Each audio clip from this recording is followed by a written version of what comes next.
الحمد لله نحمده ونستعينه ونستغفره ونؤمن به ونتوكل عليه ونعوذ بالله من شرور أنفسنا ومن سيئات أعمالنا من يهده الله فلا مضل له ومن يضلل فلا هادي له وأشهد أن لا إله إلا الله وأشهد أن محمدا عبده ورسوله أما بعد فإن خير الحديث كتاب الله وخير الهدي هدي محمد صلى الله عليه وسلم وشر الأمور محدثاتها وكل محدثة بدعة وكل بدعة ضلالة وكل ضلالة في النار.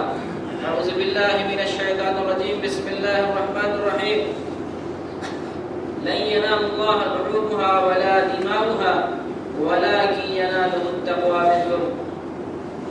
وقال تعالى في موضع آخر: قل إن صلاتي ونسكي ومحياي ومماتي لله رب العالمين.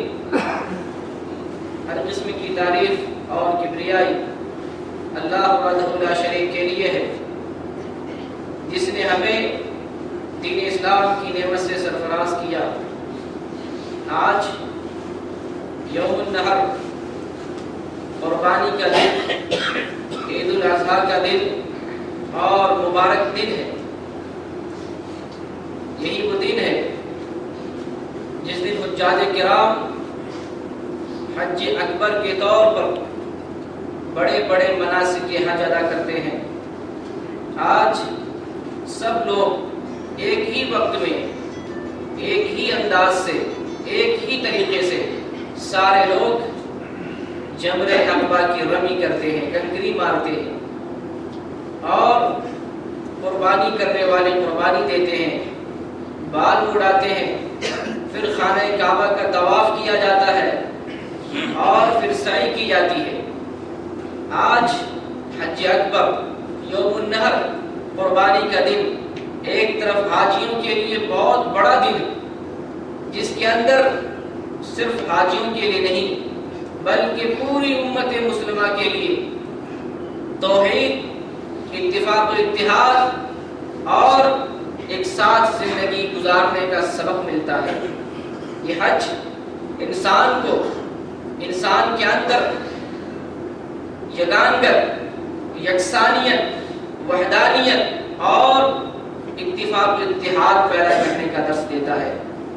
یہ یوم الاضحیٰ، عید الاضحیٰ، نبی کریم صلی اللہ علیہ وسلم جب مدینہ منورہ تشریف لائے تو آپ نے یہاں کے لوگوں کو دو عیدیں مناتے دیکھا، ایک عید نوروز اور ایک عید مہر جان۔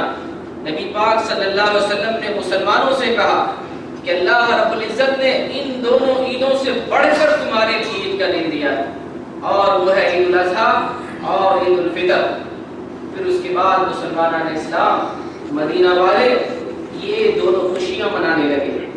عزیز دوستو، یہ عید الاضحیٰ جس کے اندر حجاج کے علاوہ عام مسلمانوں کے لیے دو بڑی چیزیں ہیں، دو بڑے اہم اعمال ہیں۔ سب سے پہلا عمل ہمارا اور ہم مسلمانوں کا عید کے تعلق سے وہ ہے رب کی عبادت کرنا۔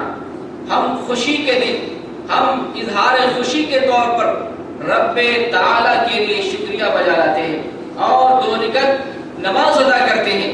بار الہ کی درگاہ میں آ کر، اللہ کے حضور آ کر ہم اللہ کا شکریہ ادا کرتے ہیں۔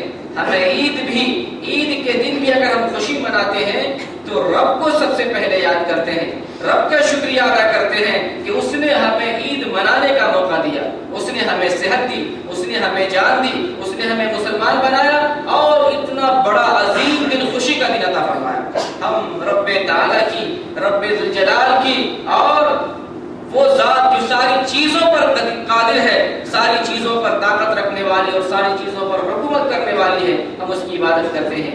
عزیز دوستو، اگر اس عبادت کے اندر غور کریں تو پتہ چلتا ہے ایک امام کے پیچھے سارے لوگ نماز ادا کرتے ہیں۔ یہ بھی اتحاد ہے، یہ بھی اتفاق ہے کہ ہم ایک ساتھ زندگی گزاریں، اتفاق سے زندگی گزاریں۔ آج ہماری جو حالت خستہ ہو گئی ہے، آج ہم گاجر مولی کی طرح جو ذبح کیے جا رہے ہیں، آج ہم مسلمان ہر جگہ جو بدنام ہیں، آج ہر جگہ ہم ظالموں سے، دشمنوں سے اور کافروں سے جو خوف کھا رہے ہیں، ایمان کی کمزوری اور اتحاد و اتفاق نہ ہونا ہے۔ آج ہمارے درمیان سے جو الفت و محبت اتحاد اتفاق تو وہ پارا پارا ہو گیا. جو وحدانیت اور یکسانیت تھی جس کے اندر طاقت اور جس کے اندر پاور ہوتا ہے ہم نے وہ ختم کر دیا, جس کی وجہ سے آج ہم زبوں حال ہو گئے, جس کی وجہ سے آج ہم ہر جگہ خستہ حال ہیں, ہر جگہ ہم مارے جا رہے ہیں, ہمیں ہمارے اوپر تانا کشی کی جا رہی ہے, ہمیں ستایا جا رہا ہے, لیکن ہم جواب نہیں دے پا رہے, ہم بول نہیں پا رہے, ہم مقابلہ نہیں کر پا رہے, ہمارے پاس ڈیفنس کی طاقت نہیں ہے, اس لیے کہ ہم نے اتحاد اتفاق کو کھو دیا. عزیز دوستو, آج کے دن جو ہم نماز ادا کرتے ہیں وہ نماز بھی ہمیں اتفاق پر ابھارتی ہے, وہ نماز بھی ہمیں یکجوٹ ہو کر رہنے کی دعوت دیتی ہے. اور پھر یہی وہ عید الاضحیٰ ہے, یہی وہ عید الاضحیٰ ہے اور یہی وہ عید قرباں ہے جو ہمیں یاد دلاتی ہے ابراہیم علیہ السلام کی بے مثال زندگی. عزیز دوستو, آج سے سینکڑوں سال پہلے, آج سے ہزاروں سال پہلے ابراہیم علیہ السلام جب اس دنیا میں آئے, اللہ تعالیٰ نے انہیں تاج نبوت پہنایا, اللہ رب العزت نے جب انہیں اپنا منتخب بندہ بنایا اور جب انہوں نے آنکھیں کھولی تو چہار دانگ عالم میں, اپنے پاس پڑوس میں, یہاں تک کہ اپنے گھر میں بت خانہ دیکھا. آپ کا باپ آزر بتوں کی کو جو ہے بنایا کرتا اور اس کو جو ہے مارکیٹ میں فروخت کیا کرتا تھا, وہ بت فروش تھا. ایسے ماحول میں انہوں نے آنکھیں کھولی. ابراہیم علیہ السلام کا جنم ہوتا ہے جب جو ہے بت پرستی عام تھی اپنے گھر میں, اپنے سماج میں, محلے میں. آپ یقین کریں اور تصور کریں ابراہیم علیہ السلام کی زندگی کے بارے میں, کیسے مقابلہ کیا ہوگا, آپ نے کیسے ایسے بت پرستوں سے مقابلہ کیا ہوگا. آپ دیکھیں اپنے والد سے لڑ پڑے کہ اس کی عبادت چھوڑ دو, ان چیزوں کو ترک کر دو. آپ کے والد غصے ہو گئے کہ تم کس بات کی طرف بلاتے ہو, اگر تم نے میرا کہنا نہیں مانا, جیسے میں کرتا ہوں ویسے اگر تم نے نہیں کیا تو تمہیں گھر سے نکلنا پڑے گا, میں تمہیں اپنے گھر سے نکال دوں گا. ابراہیم علیہ السلام توحید کو بچانے کے لیے, اللہ کی بندگی کو بچانے کے لیے اور شرک سے بچنے کے لیے والد سے دور ہو گئے, گھر سے دور ہو گئے یہاں, اور توحید کا دامن نہیں چھوڑا. ابراہیم علیہ السلام نے صرف اتنا ہی نہیں کیا بلکہ پوری قوم کو, اپنے قوم کو اور اپنے جماعت والے کو, اپنے کنبے قبیلے کو, بلکہ اپنی پوری بستی کو سمجھایا, توحید کی دعوت دی. اور یہی نہیں کہ توحید کی صرف دعوت دی بلکہ توحید کو کس طریقے سے دل میں پیوست کیا جاتا ہے اس سارے حربے انہوں نے اپنائے, یہاں تک کہ مقابلہ کیا. ابراہیم علیہ السلام نے منصوبہ بنایا کہ جو ہماری قوم ہے ان سے کیسے مقابلہ کیا جا سکتا ہے, ان کے دل میں توحید کو کیسے بٹھایا جا سکتا ہے. ایک دن منصوبہ بنایا, جب سارے لوگ بستی چھوڑ کے چلے گئے, بت خانے میں جا کر سارے بتوں کو توڑ دیا. جب قوم نے پوچھا, سوال کیا, کس نے ہمارے معبودوں کے ساتھ یہ ماجرا کیا, کس نے ایسا کیا؟ ابراہیم علیہ السلام نے کہا کہ ہو سکتا ہے ان کے جو بڑے بت ہیں انہوں نے سب کو توڑ رکھا ہو. تو لوگوں نے کہا, قوم نے کہا کہ تم جانتے ہو یہ جواب نہیں دیتے, یہ بول نہیں سکتے ہیں. اس وقت ابراہیم علیہ السلام نے اپنا وار کیا, توحید کو دل میں بیٹھانا شروع کیا. کہا تم ویسے ایسی چیز کی عبادت کرتے ہو, ایسی مورتی کی پرستش کرتے ہو جو بول نہیں سکتے ہیں, تو تمہیں نفع کیسے پہنچا سکتے ہیں؟ جو بول نہیں سکتے, جن کے پاس قوت گویا ہی نہیں, جو بول ہی نہیں سکتے, وہ تمہیں فائدہ کیا پہنچا سکتے ہیں؟ قوم کے دل میں یہ بات گھر کر گئی. لیکن دشمن تو دشمن ہوتا ہے, دشمن ہوتا ہے. سارے لوگ نمرود کے آواز میں جو ہے آواز ملانے لگے, چونکہ بادشاہ میں طاقت ہوتی ہے. نمرود نے اس کے بدلے میں ابراہیم علیہ السلام کو آگ کی سزا دی, آگ میں کودنا گوارا کر لیا. لیکن قوم کو توحید کی دعوت دینے سے باز نہیں آئے, توحید کی دعوت دیتے رہے, یہاں تک ابراہیم علیہ السلام کی مثال توحید کے معاملے میں اور توحید کو دلوں میں بیٹھانے کے معاملے میں بے مثال.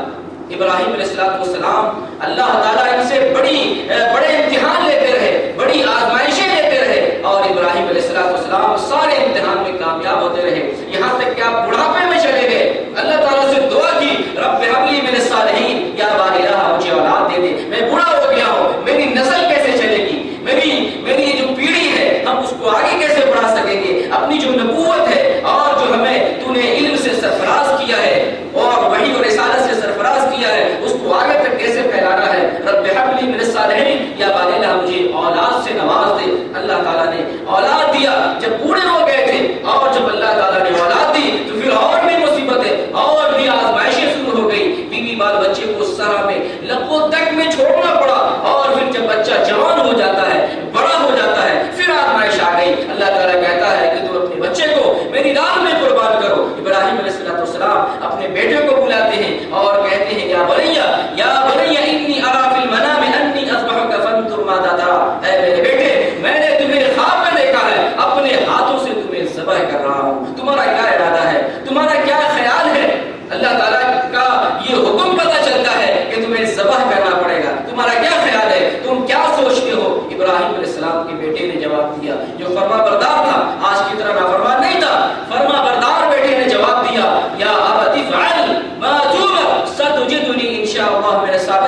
اے میرے باپ، جو اللہ تعالیٰ نے تمہیں حکم دیا ہے، آپ کو کرنے کا حکم دیا ہے، آپ اسے کر گزریے۔ یا ابتی فعل ما تؤمر، اے میرے والد، اللہ تعالیٰ نے جو حکم دیا اسے کر گزریے۔ ستجدنی انشاءاللہ من الصابرین، آپ مجھے صبر کرنے والوں میں سے پائیں گے۔ یہ بیٹے کا جواب ہوتا ہے جو فرما بردار ہوتا ہے، جو باپ کا کہنا مانتا ہے، جس کی تربیت اسلامی تربیت ہوتی ہے، جس کو باپ نے بچپن سے سنوارا ہوتا ہے۔ بچے کا جواب دے گئے۔ اگر ہم آج اپنے بیٹے سے کہیں کہ تمہیں ذبح کرنا پڑے گا، اللہ تعالیٰ نے حکم دیا ہے تمہیں ذبح کرنا پڑے گا، بچہ تلملا جائے گا، یہ کیسی بےہودہ بات ہے، یہ کیسا خیال ہے، یہ کیسا کام ہے۔ بچہ اپنا گھر چھوڑ کے چلا جائے گا، لیکن باپ کی بات کو کبھی نہیں مان سکتا۔ بچے نے کہا کہ آپ وہ کریں جو کرنا چاہتے ہیں اور مجھے صبر کرنے والوں میں سے پائیں گے، ہم صبر کریں گے۔ یہاں تک کہ ابراہیم علیہ السلام اپنے بیٹوں کو لے کر مینا کے میدان میں نکل پڑے اور چھری حلقوم پر رکھی، ذبح کرنے پر آمادہ ہو گئے۔ اللہ تعالیٰ نے ندا لگائی، یا ابراہیم اب صدقت الرؤیا، ابراہیم تم نے اپنے خواب کو سچا کر کے دکھایا، جو حکم دیا گیا تھا تم نے اس کی تعمیل کر دی، اسے پورا کر دیا۔ ابراہیم علیہ السلام اپنے بیٹے کو اللہ کے حکم پر قربان کرنے کے لیے رضامند ہو گئے۔ اللہ تو دلوں کو دیکھتا ہے، اللہ تعالیٰ تو نیتوں کو دیکھتا ہے، اللہ تعالیٰ تو انسان کے اندر کی کیفیت کو دیکھنا چاہتا ہے۔ اللہ تعالیٰ کسی کو خطرے میں نہیں ڈالنا چاہتا، اللہ تعالیٰ کسی کو نقصان میں نہیں ڈالنا چاہتا۔ اللہ تعالیٰ پورے جسم کی حفاظت کا ہمیں نظام دیا ہے، حفظان صحت کا نظام دیا ہے۔ ہمیں اللہ تعالیٰ ان تمام چیزوں سے روکتا ہے جس سے ہمارے جسم کو نقصان ہو۔ ابراہیم علیہ السلام سے بیٹے کی قربانی حقیقت میں کیسے دے سکتا تھا؟ یہ تو اللہ تعالیٰ کی ایک آزمائش تھی اور بندے کی آزمائش تھی، اور اللہ تعالیٰ نے جب بندہ آزمائش میں جو آزمائش پر آمادہ ہو گیا، اللہ تعالیٰ نے اس میں انہیں کامیاب کر دیا۔ میرے بھائی، یہ قربانی بڑی عظیم قربانی ہے، ایک طرف باپ کی قربانی، دوسری طرف بیٹے کی قربانی۔ اے کاش دنیا میں اگر باپ ہو تو ابراہیم جیسا، اور اے کاش دنیا میں اگر بیٹا ہو تو ابراہیم علیہ السلام کے جو ہے بیٹے جیسا۔ باپ خلیل اللہ بن گیا اور بیٹا ذبیح اللہ بن گیا۔ اللہ تعالیٰ نے مقام اور رتبہ دونوں کا بہت بلند کر دیا۔ عزیز دوستو، یہ قربانی جو آج ہم جانور کی قربانی دیتے ہیں، اس قربانی کی یاد دلاتی ہے۔ یہ قربانی دراصل جو ابھی ہم جانوروں کی کرتے ہیں، یہ ایک روایتی ہے، ایک علامتی ہے۔ اس قربانی کے اندر ہمیں درس ملتا ہے کہ ہم اس قربانی سے اپنے نفس کی قربانی دیں، اپنے خواہشات کی قربانی دیں، اپنی جان کی قربانی دیں، اپنے مال کی قربانی دیں، اپنی زندگی کی قربانی دیں، اپنے اولاد کی قربانی دیں۔ یہ قربانی ہمیں تمام قسم کی قربانی کا مطالبہ کرتی ہے۔ یہ قربانی ہمیں درس دیتی ہے کہ جو جانور اللہ تعالیٰ کے حضور ہم ذبح کرتے ہیں، یہ تو اللہ کے یہاں نہیں پہنچتا ہے۔ لن ینال اللہ لحومها ولا دماؤها ولکن ینالہ التقوی منکم۔ اللہ کے پاس آپ کی قربانی کا نہ تو خون پہنچتا ہے، نہ تو گوشت پہنچتا ہے، کیا پہنچتا ہے؟ اللہ کے پاس آپ کا تقوی پہنچتا ہے کہ آپ نے کس نیت سے، کس ارادے سے اور کس خیال سے آپ نے قربانی اللہ کی راہ میں قربان کیا۔ آپ کی نیت کیسی تھی، آپ کا خلوص کیسا تھا، آپ کا ارادہ کیسا تھا، آپ کا دل اللہ تعالیٰ دیکھنا چاہتا ہے۔ یہ قربانی جو روایتی قربانی ہے، اس سے ہمیں سبق لینا ہے آئندہ زندگی کے لیے کہ اگر موڑ زندگی میں ایسا آ جائے، اگر ایسا موڑ آ جائے کہ ابراہیم علیہ السلام کی طرف بیٹے کی قربانی دینی پڑ جائے تو ہم اس میں بھی نہ جھجکیں۔ اگر ایسا موڑ آ جائے کہ اپنی جان کا نذرانہ پیش کرنا پڑے تو اسلام کے لیے، اسلام کی سربلندی کے لیے اور اسلام کو فوقیت دینے کے لیے ہمیں پشو پیش میں نہیں پڑنا چاہیے، اپنی جان کا نذرانہ پیش کر دینا چاہیے۔ یہ قربانی جو جانور کی قربانی ہے، یہ حقیقت میں جانور کی قربانی نہیں ہے، یہ انسان کے لیے اپنے نفس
و پیمان لینا چاہتا ہوں. اگر یہ واقعی آپ کے دل میں اس قربانی سے محبت ہے اور ابراہیم علیہ السلام کی قربانی سے محبت رکھتے ہیں, دم بھرتے ہیں اسلام اور مسلمان ہونے کا, اور قربانی کی الفت و محبت آپ کے دل میں موجزن اور شعلہ زن ہے, تو میں آپ سے عہد و پیمان لینا چاہتا ہوں. آج وعدہ کیجیے, آج اپنا ارادہ بنائیے قربانی دینے کے لیے. آج ارادہ بنائیں کہ انشاءاللہ ہم اپنے ضائع ہونے والے اوقات کی قربانی دے کر ہم اللہ کی بارگاہ میں انہیں لگائیں گے. اپنے خواہشات جس کے ہم غلام بنے ہوئے ہیں, اپنی طبیعت جس کی منمانی میں ہم فلم دیکھتے ہیں, غلط کام کرتے ہیں, اللہ کی نافرمانیاں کرتے ہیں, معصیت کرتے ہیں, اللہ کو ناراض کرتے ہیں, سنتوں کو پامال کرتے ہیں اور دین سے بیزار ہو کر دنیا دار بن گئے ہیں. ہم ابھی ان ساری چیزوں کو بھلا کر اللہ کے راستے پر چلنے کے لیے اپنے آپ کو آمادہ کریں اور ساری اپنی خواہشات کی اس کام کو ہم اسی طریقے سے مر مٹیں گے جیسے ابراہیم علیہ السلام مر مٹے تھے. یہ قربانی بے مثال قربانی ابراہیم علیہ السلام چھوڑ گئے. ایسی قربانی تاریخ میں ایسی قربانی نہ پیش ہوئی ہے اور قیامت تک ایسا کوئی باپ نہیں پیدا ہوا جو اپنے بیٹے کو اس انداز میں اور اتنے دلیری سے اپنے بچے کو اللہ کے راہ میں قربان کر دے. ایسا کوئی باپ نہیں پیدا ہوا اور ایسا بیٹا بھی شاید جنم نہیں لے گا کہ باپ کے ایسے حکم پر جو اتنا خطرناک قسم کا باپ کے ایسے حکم پر اپنے آپ کو ذبح کرنے کے لیے تیار ہو جائے, فرما بردار اور مطیع بن جائے. ایسا بیٹا شاید تاریخ میں نہ دیکھا ہے اور نہیں دیکھ سکتا ہے. میرے بھائی, ہم اپنے آپ کو ایک باپ کی طرح ابراہیم علیہ السلام کا نمونہ پیش کرنا ہے اور اپنی اولاد کو ابراہیم علیہ السلام کے بیٹے کی طرح تربیت دینی ہے کہ موقع پڑ جائے اسلام کے لیے, دین کے لیے, تو وہ طریق میں کرے اپنی جان کا اور کسی بھی چیز کی پرواہ نہ کرے بلکہ اسلام کے لیے تن من دھن کی وہ بازی لگا بیٹھے. میرے بھائی عزیز دوستو, اللہ رب العزت کا جو فرمان ہے, اللہ رب العزت کا جو فرمان ہے, قل ان صلاتی و نسکی و محیای و مماتی للہ رب العالمین, کہہ دو میری زندگی, میری قربانی, میرا زندہ ہونا,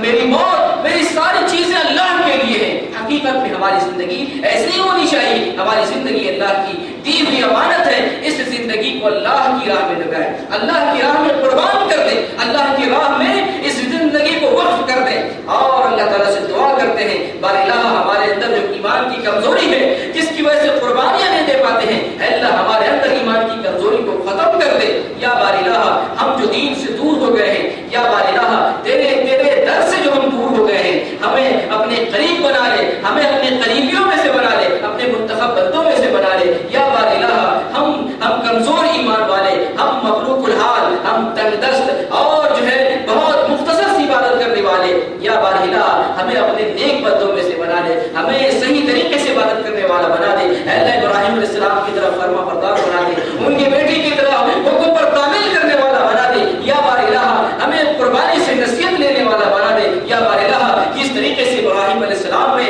توحید کو لے کر دنیا کے خلاف لڑ بیٹھے تھے, ہم بھی توحید پر چلنے کے لیے اپنی جان تک پیش کر دیں گے. یا بار الہ جہاں جہاں شرک ہوگا, جہاں جہاں شرک کا بول بالا ہوگا, وہاں ہم توحید کو پھیلائیں گے, توحید کو وہاں گھر گھر بسائیں گے, دل دل میں بسائیں گے, جس طریقے سے ابراہیم علیہ السلام نے کیا تھا. اے اللہ ہمارے اندر اتنی ہمت اور اتنی جسارت ہے کہ ہم ابراہیم علیہ السلام کی طرح ایمان کا ثبوت فراہم کر سکیں. یا بار الہ ہمیں ابراہیم علیہ السلام کی سیرت سے, آپ کی زندگی سے نصیحت لینے والا مسلمان بنا. یا بار الہ ہمیں سنت ابراہیم سے محبت کرنے والا, نبی کریم صلی اللہ علیہ وسلم سے محبت کرنے والا اور تمام اسلاف سے محبت کرنے والا بنا. یا بار الہ جب تک ہم زندہ رہیں اسلام پر زندہ رہیں اور جب ہمارا خاتمہ ہو تو ایمان پر خاتمہ ہو. آمین. قربانی کے احکام و مسائل کے تعلق سے چیز یہ ہے کہ جب جائے تو راستہ بدل کر کے جائے, اور جو ہمارے پاس دلوں میں اگر کسی کے خلاف قدورت ہے, نفرت ہے, ان ساری چیزوں کو بھول جائیں. اور میں نے لکھا ہے کہ غریب کے تعلق سے اگر لوگ معانقہ کرتے ہیں تو کوئی حرج نہیں, سلام دعا کرتے ہیں تو اس میں کوئی حرج نہیں. آج ضرورت ہے اتحاد اتفاق کی, ملنے کی. اگر ہم آپس میں نہیں ملیں گے تو کون ہم سے ملے گا؟ ہمیں ضرورت ہے آپس میں اکٹھا ہونے کی, آپس میں دوسرے میں اتحاد پیدا کرنے کی. اللہ تعالیٰ ہمیں متحد اور متفق بنا دے. آمین. وآخر دعوانا ان الحمدللہ رب العالمین.